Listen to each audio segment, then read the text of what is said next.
আগে থেকেও হচ্ছে। সিন্ডিকেট বলতে কিছু নাই। আপনি যেমন আপনার স্টুডেন্ট, আপনার দায়িত্ব আপনি পালন করতেছেন, আমি তেমন আমি একজন নার্স, আমি আমার ইথিক্স আছে।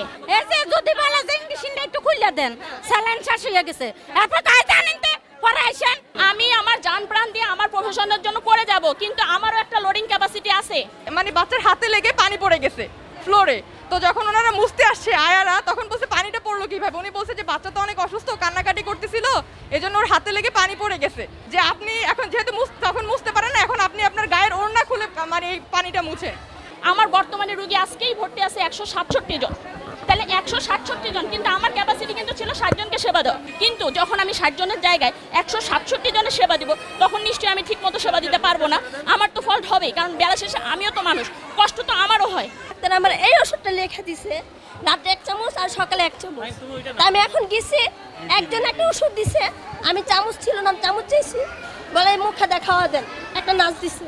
একটা নাচ বলতেছে যে এই ওষুধটা খাওয়ায়েন না। আমি মনে শুনি না, আমার ভুল হয়েছে, কিন্তু হ্যাঁ নাচ হয়ে হ্যাঁ ভুল করছে কেন, অন্য একটা ওষুধ দিছে।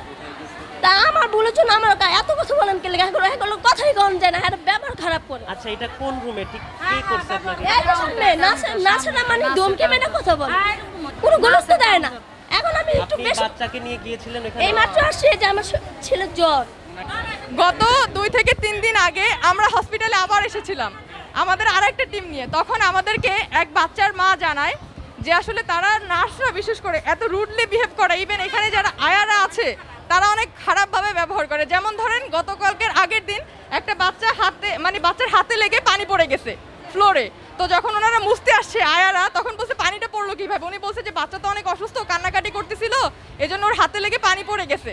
তো আসলে আমরা বুঝতে পারিনি। উনি উঠা বলতেছে ওই বাচ্চার মাকে যে আপনি এখন যেহেতু তখন মুছতে পারেন না, এখন আপনি আপনার গায়ের ওড়না খুলে মানে এই পানিটা মুছে।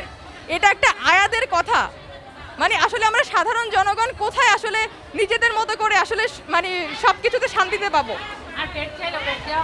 বেড চাইলে বেড দেওয়া হয় না তাদেরকে। ইভেন অনেক রোগী আছে যারা হচ্ছে গিয়ে আপনার এই বেড পায় নাই, তারা হচ্ছে চাদর পায় না, বালিশ পায় না, এমন অনেক ভুক্তভোগী এখানেই আছে।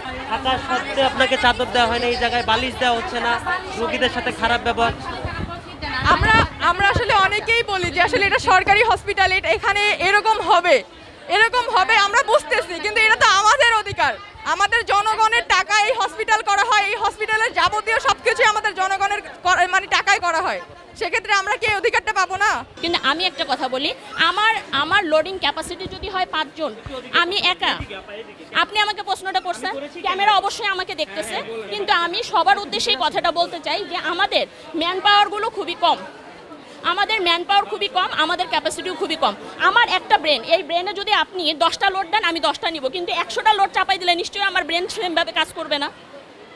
আমরা দিন রাত পরিশ্রম করি, আমরা নার্সিং সেবা শিখাচ্ছি কেন, আমরা রুগীদের সেবায় নিয়োজিত, কিন্তু আমার ওয়ার্ডে রুগীর ক্যাপাসিটি হচ্ছে 60 জন। সেইখানে আমরা আমাদের নিজের মানবতার খাতিরে, এবং রুগী এত বেশি, বাংলাদেশে অবশ্যই একটা পপুলেটেড কান্ট্রি, সেটা আপনারা সবাই জানেন। এখন রুগী এত বেশি আসতেছে, তাদেরকে তো আমরা ফিরিয়ে দিতে পারি না, তাদেরকে আমাদের সেবা দিতে হবে। তাহলে আমাকে কি করতে হচ্ছে? আমার বর্তমানে রুগী আজকেই ভর্তি আছে 167 জন, তাহলে 167 জন, কিন্তু আমার ক্যাপাসিটি কিন্তু ছিল 60 জনকে সেবা দেওয়া। সেইখানে আমি যখন 167 জনকে সেবা দিচ্ছি, তাহলে আমাকে কি করতে হবে? আমাকে অবশ্যই নিজেকে ধৈর্য ধারণ করে এই 167 জনকে সামলাতে হবে। কিন্তু আমি শেষ করি, আমি যদি 60 জনকে আমাকে সেবা দিতে বলতেন, তাহলে 60 জনকে আমি সব করে দিতে পারতাম, A to Z। সে যখন ডাকতো, যেভাবে ডাকতো, আমি সব করতে পারতাম। কিন্তু যখন আমি 60 জনের জায়গায় 167 জনের সেবা দিব, তখন নিশ্চয়ই আমি ঠিক মতো সেবা দিতে পারবো না।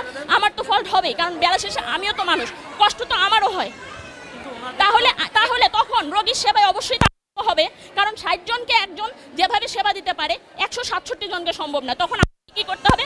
আমাকে প্ল্যান করে যে রোগীটা খারাপ তার কাছে আগে ইমিডিয়েট সেবা দিতে হবে, যে রোগীটা একটু কম আছে তাকে না একটু পরে দিতে হবে। এইটা বলার জন্য আমি বলি, এইটা বলার জন্য আমাদের পরিচালক প্রশাসন আছে, আপনারা অবশ্যই ইনফরমেশন কালেক্ট করেন। আপু, এটা তো কোনো কথা হতে পারে না, কেন আমি একা করব? কিন্তু আমি আপনাদেরকে লোডিং ক্যাপাসিটিটা বোঝাচ্ছি। আমাদের কর্মচারী বলেন, যাই বলেন, প্রতিটা প্ল্যান করে দেওয়া সব জায়গায়, হ্যাঁ, কিন্তু আমাদের লোড হচ্ছে অনেক বেশি, আমাদের রুগী অনেক বেশি, আমাদের ক্যাপাসিটি অনেক বেশি। আপনারা দয়া করে সব ইনফরমেশন কালেক্ট করেন। কালেক্ট করার পরে যদি আপনাদের মনে হয় যে হ্যাঁ আমরা অনেক অনিয়ম বেশি করতেছি, অবশ্যই আপনাদেরকে ওয়েলকাম। আমাদের অনিয়মগুলো আমরা ধরে দিবেন, আমরা নিজেদেরকে শুধরে নেব। হ্যাঁ, অবশ্যই এটা আপনারা পরিচালকের কাছে কমপ্লেইন দিতে পারেন, কোনো সমস্যা নেই, এইটার সমাধান করা হবে। সামনে একজন ভুক্তভোগী এই মাত্র উনি গিয়েছে, সেখানে ওনার সাথে খুব বাজেভাবে ব্যবহার করা হয়েছে। ভাইয়া, আমি আগে আপনাকে একটা কথা বলছি, আমি যেমন আজকে 6টা ঘন্টা 8টা ঘন্টা ডিউটি করেছি, আপনি আমার কথাটা বুঝেন। আমি যেমন 8টা ঘন্টা ডিউটি করেছি, এখন 8টা ঘন্টা আমি আপনাকে বলি আমার না হয় ডিউটি করছেন থেকে খারাপ না ব্যবহার না, করবেন এইটা হইতে পারে না ভাইয়া। আপনি যদি সারা দিন থাকেন, আপনি একজন একটা মানুষ, আমি প্রথমে একটা কথা বলছি, আমার দেশের জন্য আমি প্রথমেই একটা কথা বলছি ভাইয়া, আগে আমার কথা শুনতে হবে আপনাকে। আপনারা যদি বলে যান আমি জবাব দিতে বাধ্য নই, কিন্তু আমার কথা আপনাদেরকে শুনতে হবে। আপনারা যেভাবে বলবেন আমাকেও কথা বলার সুযোগ দিতে হবে। আমি আমার জান প্রাণ দিয়ে আমার প্রফেশনের জন্য করে যাব, কিন্তু আমারও একটা লোডিং ক্যাপাসিটি আছে। আমি যতক্ষণ পারি ততক্ষণ আমি সুস্থভাবে সুন্দরভাবে সুন্দর মস্তিষ্কে বলে যাব, এটা আমার কর্তব্য।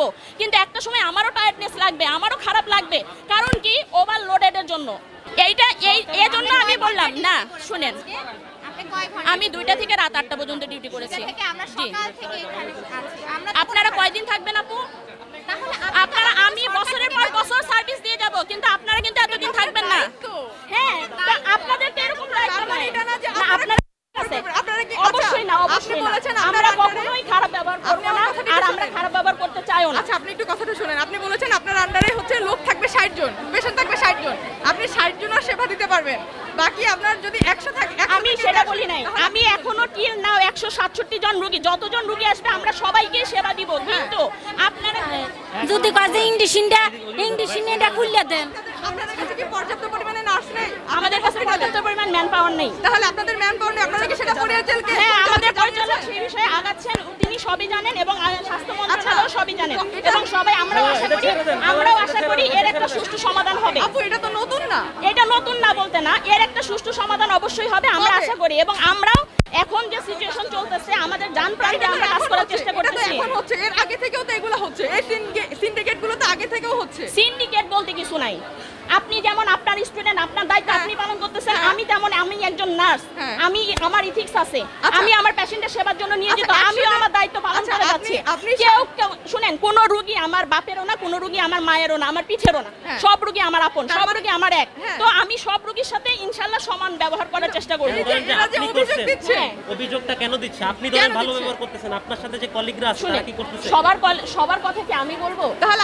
আমি মনে করি না, আমি মনে করি যে অ্যাজ এ নার্স হিসেবে কেউ কখনো সহজে কারোর সাথে খারাপ বিহেভ করে না। আপু, আমি আপনাকে একটা আমি 50 জনে জিজ্ঞেস করছি, 40 জন বলছে যে খারাপ ব্যবহার করে। কারণ হচ্ছে ওভার পপুলেটেড হয়ে গেছে। 40 জন বলছে খারাপ ব্যবহার কেন হয়েছে? এই যে যদি বলি যে ইংলিশটা একটু খুললে দেন, তাহলে জানেন তো অনেক খারাপ ব্যবহার করে। এরপরে বালিশ দেন না, চাদর দেন না, নোংরা। এই যে যদি বলে যে ইংলিশটা একটু খুললে দেন, স্যালাইন শেষ হয়ে গেছে, এরপর জানেন তো পরে আইসেন, এটা করেন সেটা করেন, জানেন তো এটি বলে খারাপ ব্যবহার হইতে করে, সবাই লোকে খারাপ ব্যবহার করে। এরপরে খালি ডাক্তার বাইরে থেকে ওষুধ আনা, বাইরে থেকে এটা আনা, এটা আনা, এরা কিছুই তো দেয় না।